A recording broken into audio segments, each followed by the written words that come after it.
بسم اللہ الرحمن الرحیم۔ السلام علیکم محترم ناظرین، آج میں آپ کو حضرت لال شہباز قلندر کا ایک انوکھا اور غیر معمولی واقعہ سناؤں گی۔ حضرت لال شہباز قلندر تشریف لے جا رہے تھے تو ایک ریچھ کو نچانے والا نظر آیا تو پوچھے تم کون ہو؟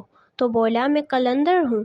اس دور میں ریچھ نچانے والے کو بھی قلندر کہتے تھے۔ آپ رحمت اللہ بے اختیار ہو کر مسکرائے۔ اس سے یہ بات اس ریچھ نچانے والے کو پسند نہ آئی۔ کہنے لگا آپ کون ہیں؟ آپ نے فرمایا میں بھی قلندر ہوں۔ کہنے لگا آپ کیسے قلندر ہیں؟ آپ کے پاس ریچھ نہ ڈگڈگی تو تماشا کیسے دکھائیں گے؟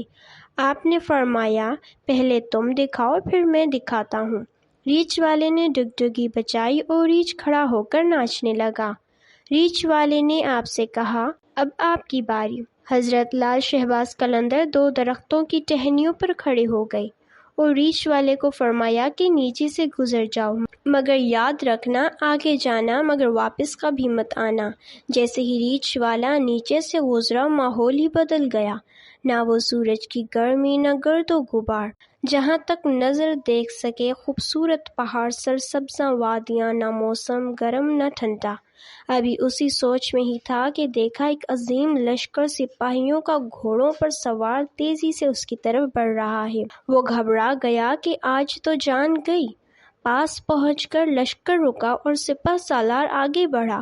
اس سے پہلے وہ کچھ کہتا سپہ سالار ریچھ والے کو بولے بادشاہ سلامت، آپ کہاں غائب ہو گئے تھے؟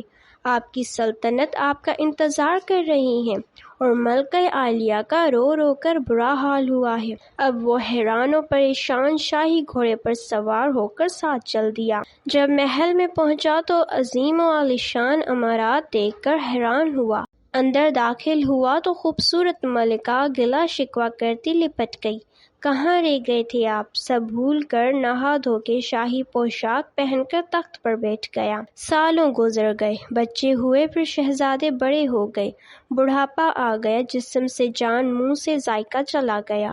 ایک دن اپنی سلطنت میں دریا کے کنارے بیٹھے ہوئے تھے تو خیال آیا کہ آخر ہوا کیا تھا۔ اسی جستجو میں وہیں پہنچا جہاں پر لشکر تھا تو دیکھا وہ درخت اب بھی موجود ہے۔ سوچا چلو دیکھتے ہیں کیا، اور درخت کے بیچ سے گزرا۔ ماحول ہی بدل گیا، وہی وقت وہی مقام، سامنے اس کا ریچھ اور ڈگڈگی پڑی ہے، وہی گرمی وہی گرد و غبار۔ پیچھے دیکھا تو حضرت لال شہباز قلندر کھڑے تھے۔ اس کی حالت غیر ہو گئی، بولا جناب میری سلطنت، میری ملکہ، میرے شہزادے۔ تو شہباز نے فرمایا سب تماشا تھا۔ ملتے ہیں ایک دوسرے خوبصورت واقعے کے ساتھ، جب تک کے لیے اللہ حافظ۔